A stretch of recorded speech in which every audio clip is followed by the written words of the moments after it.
Okay, hello everybody. This is Sharonda, and this is my YouTube channel as well as Bricker Podcast Spiritual Sense. Today is Friday, which is September the 16th. And in this podcast, I go over topics in regards to the paranormal, occult, and supernatural. And so I speak on themes such as angels, demons, spirit guides, reincarnation, remote viewing, astral projection. I also go over topics in regards to uh, pagan belief systems and practices such as Scientology, Wiccan, witchcraft, voodoo, to name a few.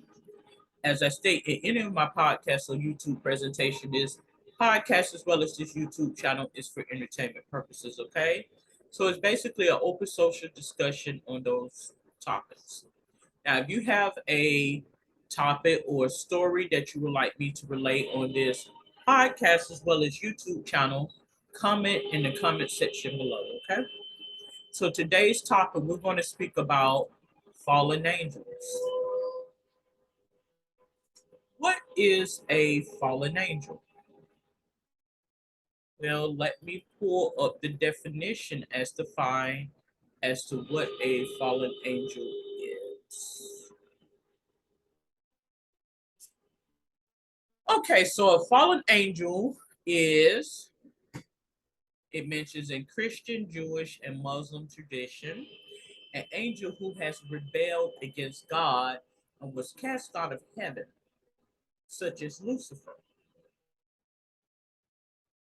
So I'm going to go over some information that's listed here. And then once I read that information, I'm going to proceed to give you what my eyes has physically experienced in this life experience. So it mentions that ancient history of seven archangels in the Bible. Um, Fallen angels and the origins of evil. It says, in contrast to Jewish myth about Adam, the myth of the fallen angels suggests that humans in the Garden of Eden were not entirely responsible for the presence of evil on earth. Fallen angels were. The fallen angels, including Semahaza and As- Asiel, are also known as Nephilim, come to Earth, took human wives, and had children who turned out to be violent giants. Worst of all, they caught Enoch's family heaven's secrets, particularly precious metals and metallurgy. The resulting bloodshed says that the fallen angel's tail caused an outcry from the earth and loud enough to reach the gates of heaven, which the archangels reported to God. Enoch went to heaven in a fiery chariot to intercede, but he was blocked by the heavenly hosts. Eventually, Enoch was transformed into an angel, Metatron, for his efforts. God then commissioned the archangels to intervene by warning Adam's descendant Noah, imprisoning the guilty angels, destroying their offspring, and purifying the earth which the angels had polluted. So anthropologists note that as the Cain, the farmer, and Abel, the shepherd, story could reflect societal anxiety arising from competing food technologies. So the fallen angels myth might reflect those between farmers and metallurgists. I guess that's what it is. So I'm not going to go into too much depth in regards to the fallen angels, but I will give a brief synopsis. So we have Michael, Archangel Michael,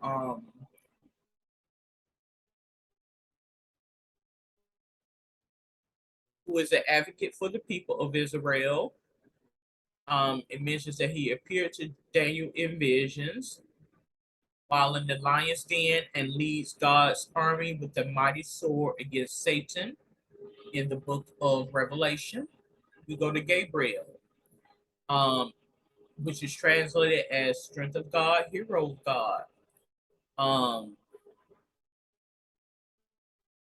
It said Gabriel appeared to the priest Zacharias to tell him he would have a son called John the Baptist. He appeared to the Virgin Mary.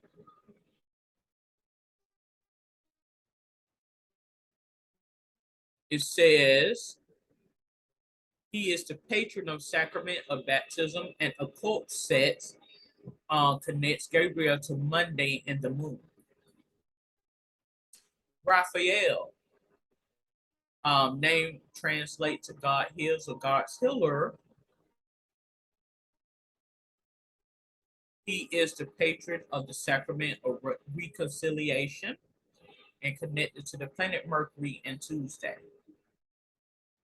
So there's other angels, as it mentions here, Uriel, fire of God, the archangel of repentance, and the damned.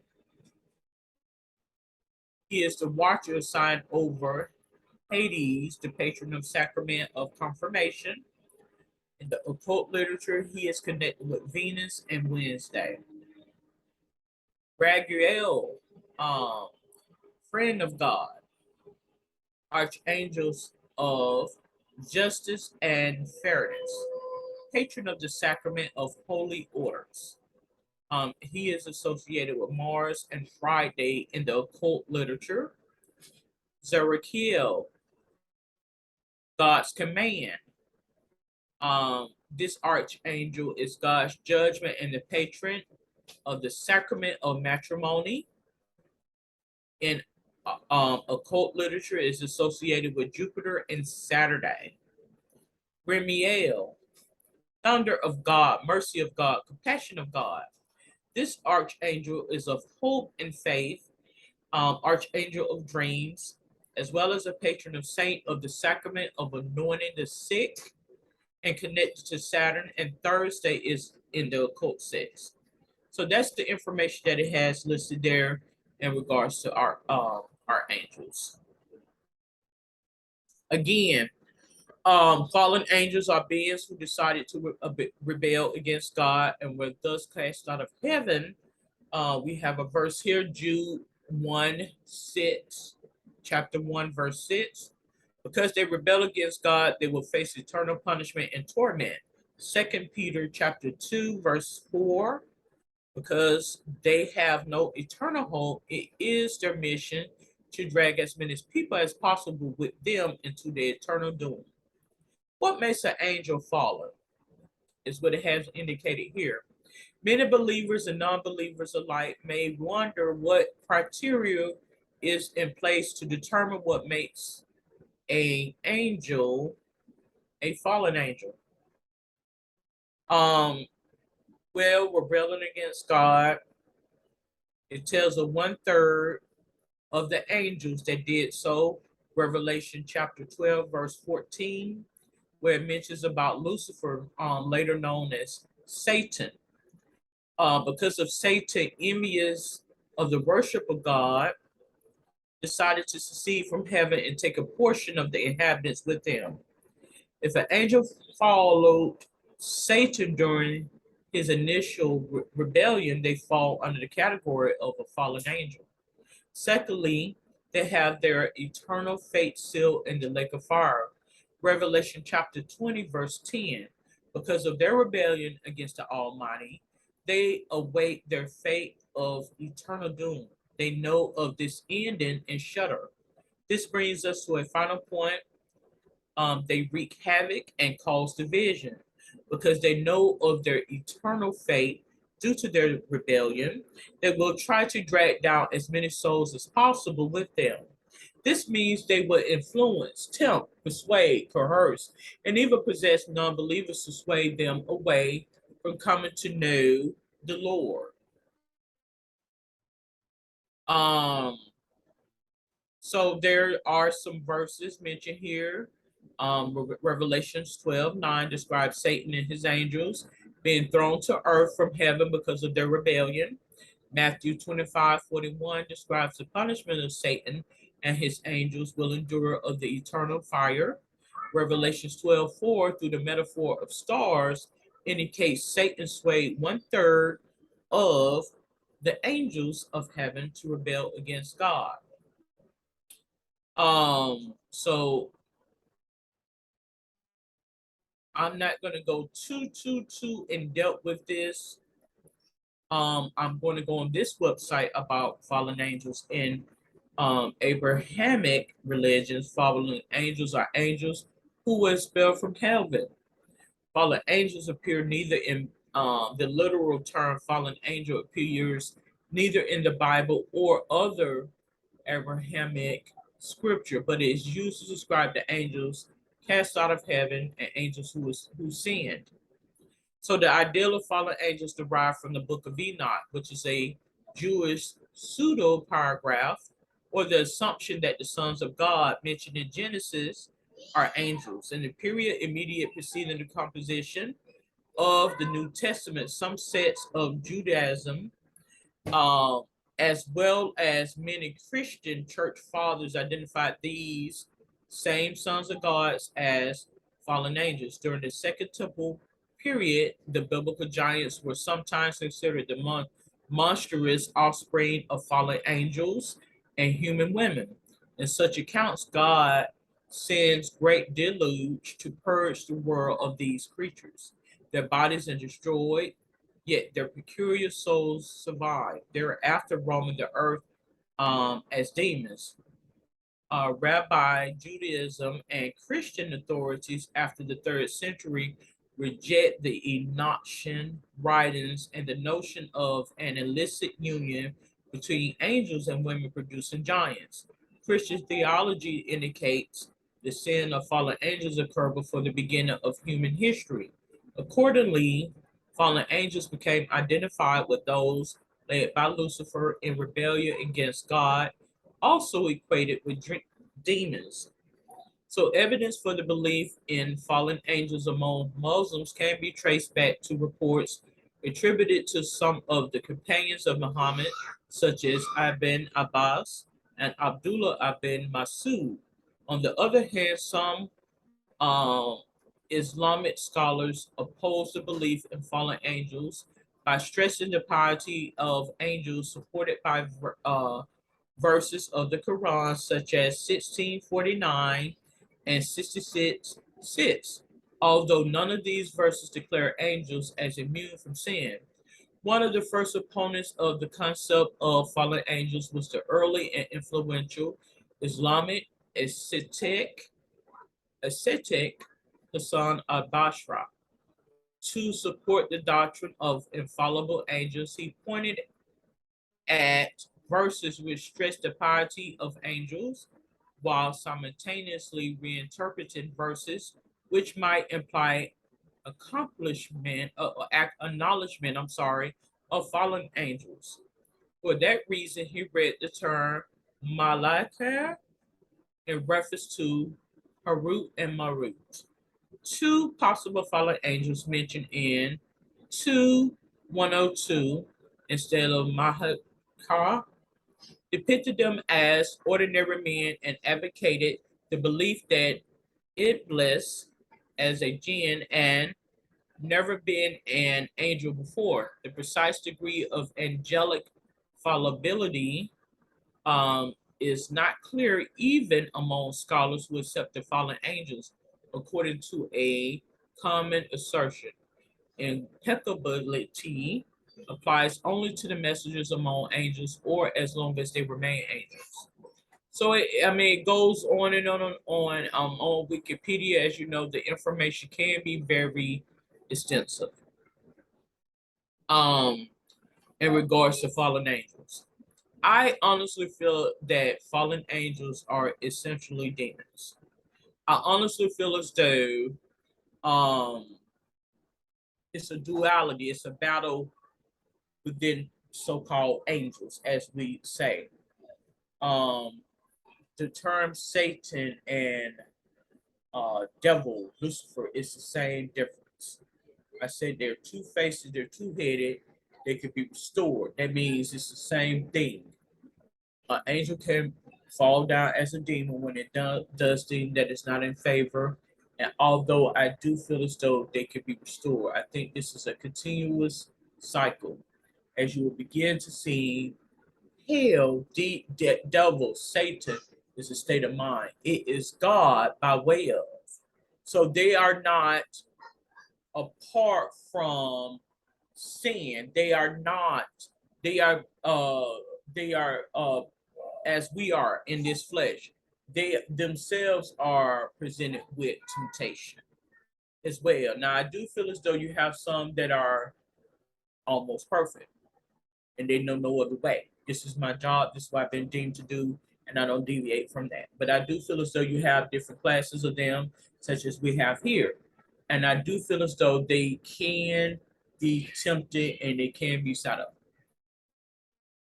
In turn, I do believe by way of a learning experience, they can be restored. So basically, to put it all on a bigger scale in a nutshell, it's one in the same. It's a state of mind. It's a well-being. It's a state of mind. We all have good days. We all have bad days. So it works the same way in terms of that quantum parallel universe, the other spectrum of the issue. Okay.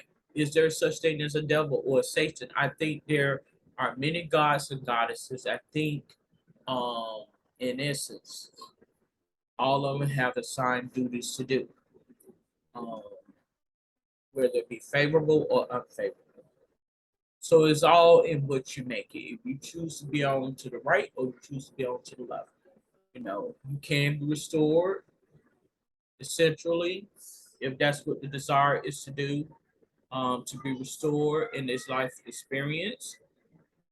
And so I'm going to give you an account as to what I feel in terms of fallen angels. So if those, and I want to also state this is not a biblical or religious podcast, but I do bring up the text in relation to spiritual sense because you cannot talk about spirituality without bringing in what has been written as spirituality or religion. Okay. So in the story in regards to the Mother Mary and how they said the fallen angel fell upon her, and to let her know that she will be having a child, which later we come to find as being Jesus. And in essence, she ended up getting pregnant with Jesus and all of this, what is depicted. I honestly feel as though that is a tactful way of stating as to the coming about of Jesus. Do I feel like a fallen angel fell down and she ended up having a baby? I do feel as though a fallen angel came down by way of this older man who was much older than her, and she ended up having this child because he was contained in this existence that we know, uh, flesh, bone, blood, tears.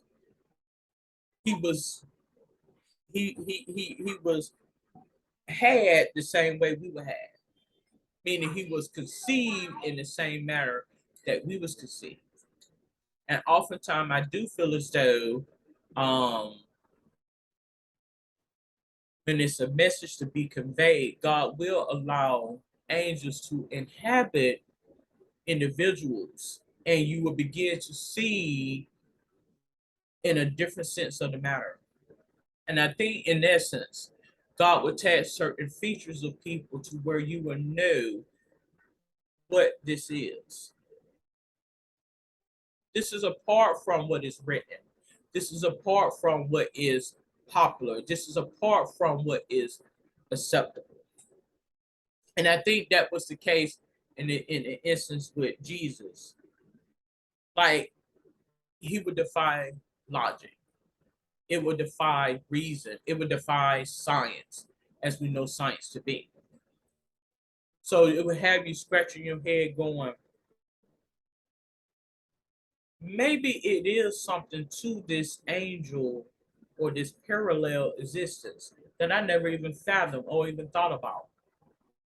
And so, in essence, you will begin to see it in this time and this space.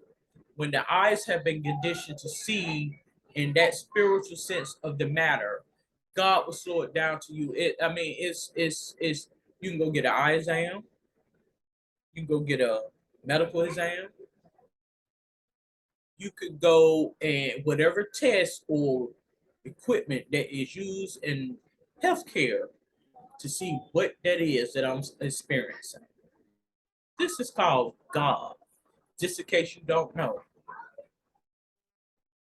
people will refer to that as being mentally ill. Or is it something in the water? Or perhaps it's something going on with Dr. It's going to always be something. This is called God. And when you begin to see spirits, this is God giving you insight. When you begin to see angels, I've said this before. It's a test. It's something to take note of. It's something notable. Something to take note of.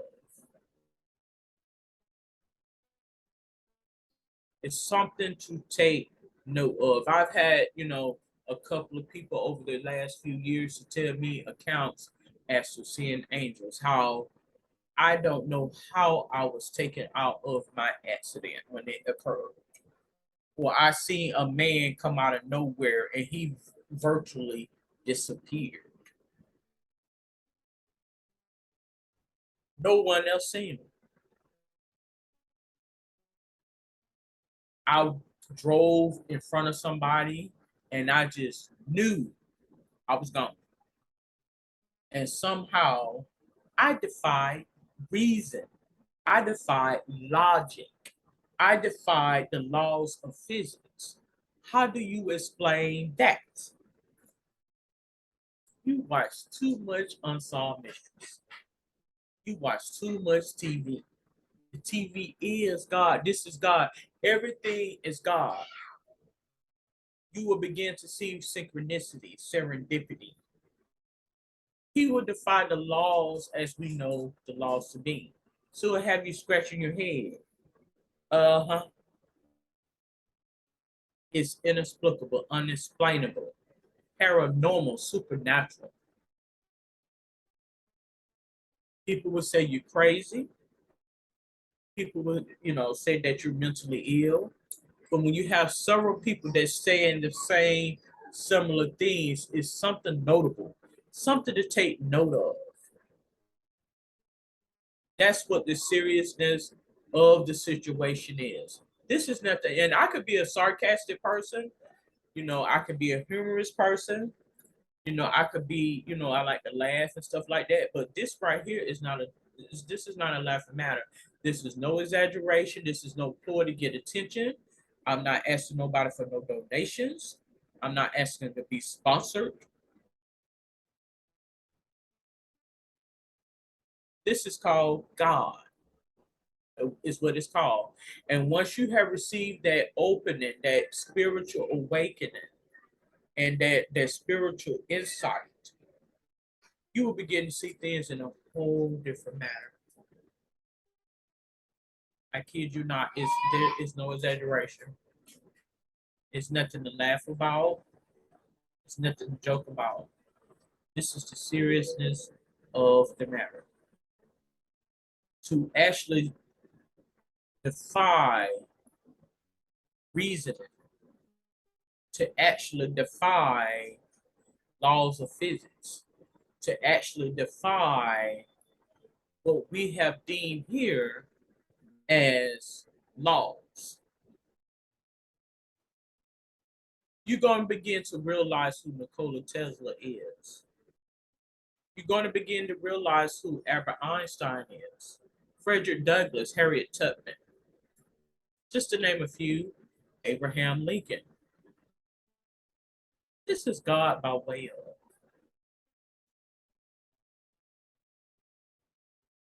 So fallen angels, um, words just can't explain it. I just can't explain it. They don't, I even mentioned, some time ago in driving on a long stretch road coming from work. And so as I'm driving, a dog come out of nowhere. And you know how when a person runs, typically they will run typically in a straight line or whatever the case may be. And and the same with any animal, anything that runs, you know. But this here was a when the dog ran, it was a gravitational pull. Like it wasn't a normal run. It was more or less like it was being pulled like this. And it was kind of like in slow motion. It wasn't like a normal run. And I kid you not, it ran into me.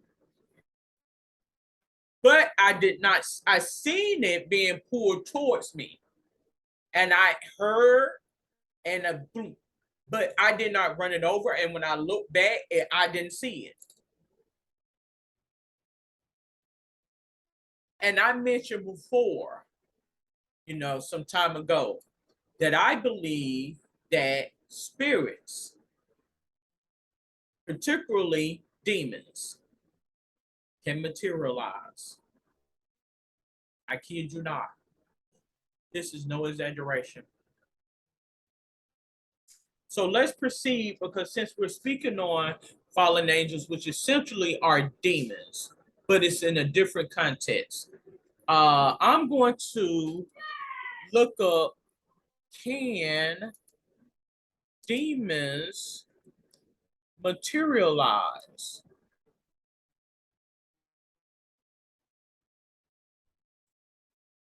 It mentions the fallen angels and demons have the same ability as Satan and the angels of God to materialize, again, due to their technology. However, demons seem to do not stay in a material form for a very long time. Thus, they need a host with a body to possess. Now, I do feel as though we uh, people can be inhabited by demons.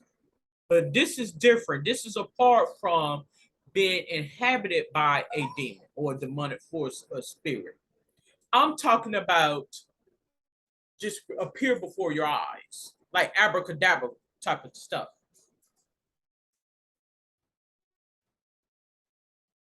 So I'm on a forum here. It says, is it possible for demons to materialize? Can they appear in either human or animal form?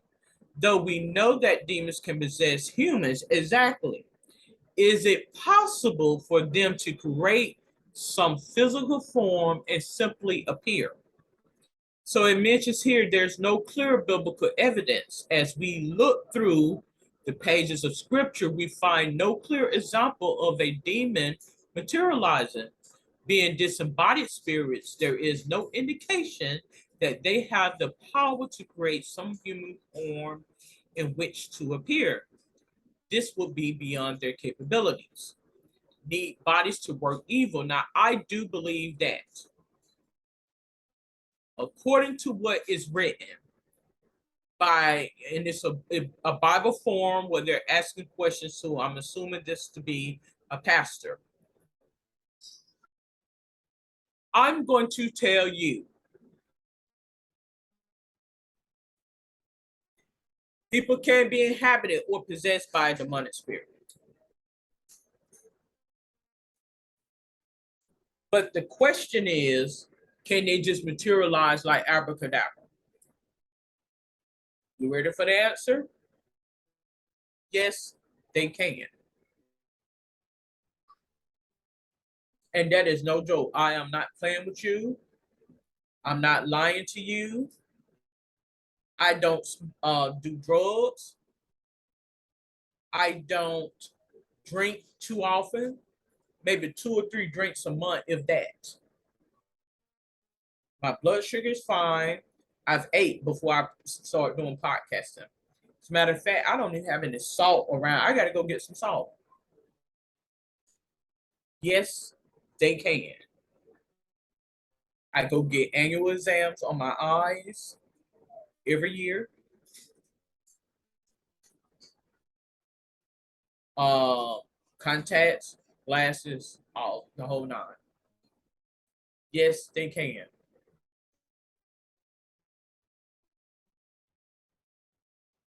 there's a lot of things that are told in that biblical text, but there are many things that are untold.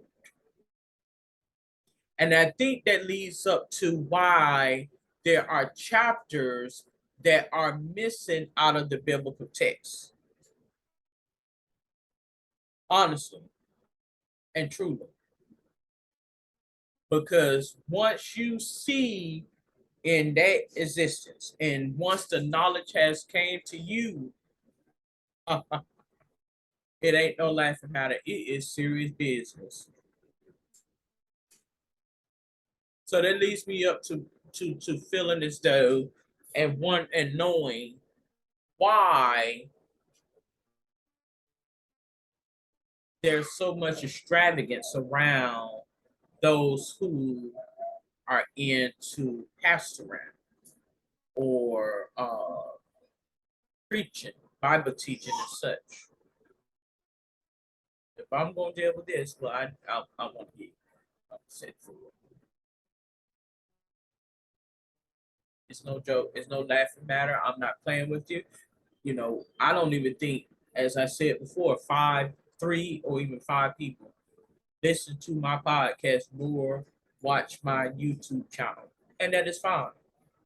Because the things that I present to you in this year of 2022 is going to ring a bell 30 years down the line, 40 years down the line, 10 years down the line. Just like it happened, like it was just yesterday. And that's how synchronicity and serendipity happens. There is a realm apart from this existence that we are aware of. You won't even be able to fathom. Fallen angels are real. Angels and demons are basically a state of mind. They can materialize like abracadabra, and you can be possessed and inhabited by them as well. Plain and simple. Some people would say this is why you don't entertain certain things such as supernatural, occult. We don't consider that to be quote crazy or mentally ill, because when you begin to allow that to be your reality, it will be as such. Meaning you will be open to it, it will gravitate to you because you are aware. You have presented that information. I mean, you open up that portal is what I'm getting at. That curiosity. So when you're curious about something, it's going to gravitate to you. That's why you have a lot of people that act dumb or airhead, so to speak. It's not that they're stupid, very highly intelligent.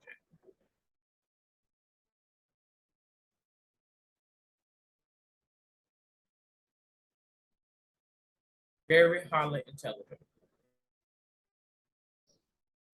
Okay. So I am going to conclude this YouTube spiritual sense as well as podcast speaking on fallen angels. Do you believe in fallen angels? If you have any questions, comments, suggestion, or a topic that you would like me to present on a future show, you're more than welcome to comment below. Until then, have a safe and wonderful day. Good day.